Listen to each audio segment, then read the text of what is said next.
Зомбилер қайдан және қалай пайда болды?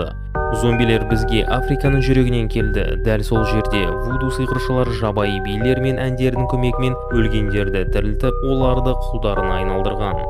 Ол кезде оларды осылай көрсететін. Көп жұмыс істейтін, демалыс күні жоқ адамды еске түсіреді. Қайта тірілткен мәйіттерге сенуді қара құлдар әкелген, алдымен Гаитиге, содан кейін ақш-қа.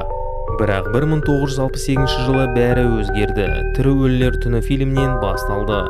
Бұл киноның фрагменті сізге таныс болу керек. Содан кейін Шон есімді зомби, Last of Us, белый ходаки, өсімдіктер зомбиге қарсы тақырыптары шыға бастады.